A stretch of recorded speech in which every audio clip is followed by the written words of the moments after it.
avait quitté Jean-Yves Bernier, journaliste, on retrouve Jean-Yves Bernier, président, enfin qui n'est pas président aujourd'hui. Hein. Oui, mais même président plusieurs fois, mais en l'occurrence président de l'ASL, l'Association syndicale libre, qui gère les services de Renaissance Croix-de-Pierre. Alors quelle idée d'inviter effectivement quelqu'un qui s'occupe d'une résidence-service. J'ai considéré que le projet était assez original et vous allez nous l'expliquer. Donc, parce qu'une résidence-service, c'est essentiellement destiné aux personnes âgées. Ça a démarré... Pas uniquement chez nous maintenant. Vous allez nous raconter ça. Ça a démarré comme les autres il y a quoi? Alors, on était la première résidence-service en Sarthe. Je dis on était alors que je n'y étais pas. Ça avait été créé par Serge de Sinetti.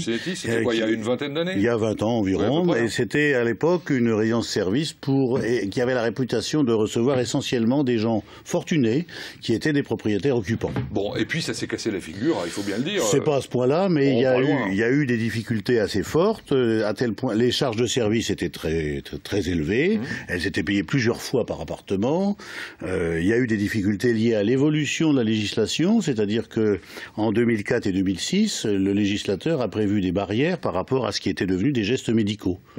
Par rapport, par exemple, mettre des bas de contention à une vieille dame, ça se faisait jadis par n'importe quel auxiliaire de vie, et d'un seul coup c'est devenu, enfin pas d'un seul coup, parce que le législateur a voulu mettre des barrières, ce sont des infirmières qui peuvent faire ça. C'est-à-dire qu'il mettait un peu de sécurité aussi, oui, éventuellement. Et puis il y a un petit peu il a fallu mutualiser tous ces... Alors non, tout ça s'était mutualisé avec des charges de service qui étaient très élevées, puisqu'en fait on entretenait du personnel 24 heures sur 24, 7 jours sur 7, et surtout la législation nous demandait à ce que nous puissions avoir, je dis nous alors que j'y étais pas, puisque j'ai acheté à cette époque-là un appartement, et demandait à ce que il y ait un agrément pour rendre ces services. Bon, bref, c'était très complexe. C'était très complexe. Le faire de temps en temps en France, en plus de ça, il y avait une société commerciale qui gérait ces services, et il y avait des charges très lourdes. Donc c'était la résidence la plus chère de la région, la première mais la plus chère. Et l'ASL, l'Association syndicale libre, dont je suis le président actuel, a été recréée en 2004 pour pas mettre dehors, mais remercier la société commerciale qui avait des problèmes de gestion, mais qui donc arrivait à des charges de 700 € par mois, par personne dans chaque appartement, c'est-à-dire que s'il y en avait deux, c'était 1400, c'était une catastrophe. Donc, ce qui a été fait... Par personne en plus. Par personne. Alors que maintenant, c'est payé une fois par appartement, et qu'à la prochaine Assemblée Générale, on va arriver à 290 € par mois, quel que soit le nombre des personnes dans l'appartement. Évidemment. Alors, ce qui est intéressant surtout, c'est que donc, la formule a été montée par une association, donc avec des gens qui bénévolement ont passé la nouvelle formule. La nouvelle formule. On est bien d'accord, mais je crois que tout le monde a bien compris. On est dans le cadre d'une réorganisation. Avec l'accord, l'assentiment, le soutien même, on peut le dire, des autorités de tutelle. Alors, vous avez devant vous un président heureux, puisque on vient de marquer la fin de la réorganisation qui a duré 3 ans de travail assidu en lien avec les autorités de tutelle, en lien avec l'Agence régionale de santé.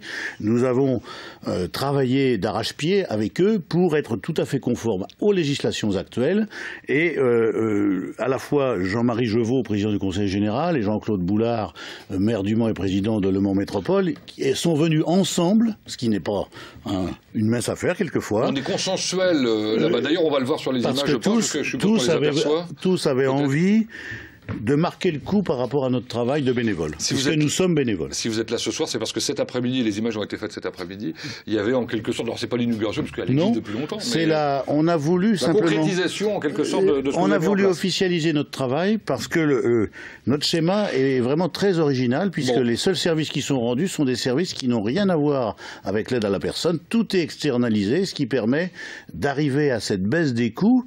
Les gens sont chez eux, dans des appartements qu'ils louent. Et donc, on devient le meilleur rapport qualité-prix de la région. Oui, alors du coup, les gens vont vous dire, ça s'appelait résidence-service, maintenant c'est où? Ça s'appelle toujours résidence-service. C'est où les services, quoi? Eh ben les services, c'est là, on fait la fête, on s'amuse, on a une bibliothèque. Alors j'ai lu plein de trucs intéressants. Alors, pas d'horaire imposé pour le coucher. Non, les gens sont chez eux, donc ils viennent ou ils viennent pas manger. Pas d'obligation de venir au restaurant. Absolument, voilà. Alors qu'on a un très bon restaurant qui fabrique sur place des produits non congelés, des produits frais à 80%. 85% et qui fait la cuisine tous les jours, 7 jours sur 7. Alors le midi, c'est au restaurant, le soir, ça peut être le midi au restaurant, un plateau, hein. Le soir, c'est un plateau repas complet ou allégé. Voilà. Mais à des prix défiant toute concurrence. 8,50 le repas complet du midi servi en salle, 4 et quelques le soir, etc. Enfin, on est vraiment dans des prix négociés parce que, et c'est aussi pour ça qu'on a fait la fête aujourd'hui avec les élus, avec les résidents, on a fait la fête avec tous ceux qui ont participé à ce schéma. Et j'ai noté aussi qu'à la différence, je suppose que si vous l'écrivez, c'est que ça doit être à la différence des autres. On peut se promener librement dans les jardins. Dans un jardin qui va être dessiné en plein centre-ville, dans le quartier des Maillets, qui va avoir un arrêt de tramway juste devant. Dans les salons aménagés, etc. etc. Donc le service, il y en a quand même. Des animations. Plein de choses. Demain, on fait par exemple le premier karaoké. Puisqu'on s'est doté de moyens, vous connaissez, je suis un homme d'image à l'origine. On a donc doté la résidence de moyens en donc d'écrans vidéo et de son. On va faire notre premier karaoké avec les résidents. On va démarrer ensemble puisque je serai... Ah, parce que vous allez chanter. Ah oui, il paraît que dans le temps j'étais basse à la chorale de Fresnay-sur-Sarthe. Ah, c'est pour ça qu'il y a des chorales qui viendront également. Alors la chorale non, c'est uniquement du réseau. C'est-à-dire que c'est la chorale des AVF qui va venir... D'accord. En fait, j'obtiens, entre guillemets, nous obtenons, puisque j'ai 2 vice-présidents que je tiens à citer, parce que tout seul on fait rien. Jean-Jacques Merny, qui est mon vice-président trésorier, je surnomme oncle Picsou, mais qui me ramène à la réalité de temps en temps, et Robert Coutard, qui en son temps a sauvé la résidence. On est une équipe de 3 et on a été soutenu par les copropriétaires. Donc vous avez devant vous un président heureux. Un homme heureux. Je précise que vous pourrez peut-être même aller danser bientôt, vous à l'extérieur, puisque l'été dansant. On va lancer l'été dansant ouvert, puisqu'on a une forte majorité de femmes et qu'il va nous falloir trouver des cavaliers pour que ça puisse danser d'une manière. Vous dansez, monsieur Crétois ? Dommage, parce que vous êtes dans le créneau au niveau des âges, apparemment. Non, mais par contre, je peux intervenir là-bas. Ah ben volontiers, volontiers, parce qu'il y a des conférences, il y a plein de choses. On veut vraiment regarder, et ça c'est très important, les personnes âgées qui sont chez nous sont des personnes âgées, même s'ils ont 98 ans, parce que maintenant ils sont souvent valides très très longtemps, on les regarde comme des adultes, pas comme des gens avec condescendance à qui on dit ma petite dame, ma petite mère.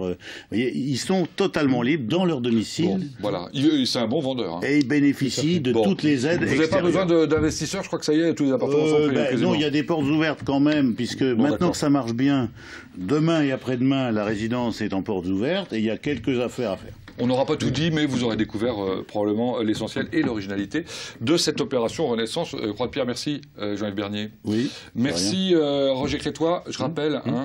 20 € seulement, parce que le Conseil général m'a permis de passer de 29 à 20. Bon, bah merci. Pascal Boulon, si vous le souhaitez, je voudrais donner le site de Renaissance, qui est tout à fait à jour, www.renaissance, c'est pas mon pouvoir, -du6 croix-de-pierre tout attaché.fr, et avec un téléphone 02 43 76 84 64. Dans un instant, pour Intensément Sartois, nous recevons un opticien créateur.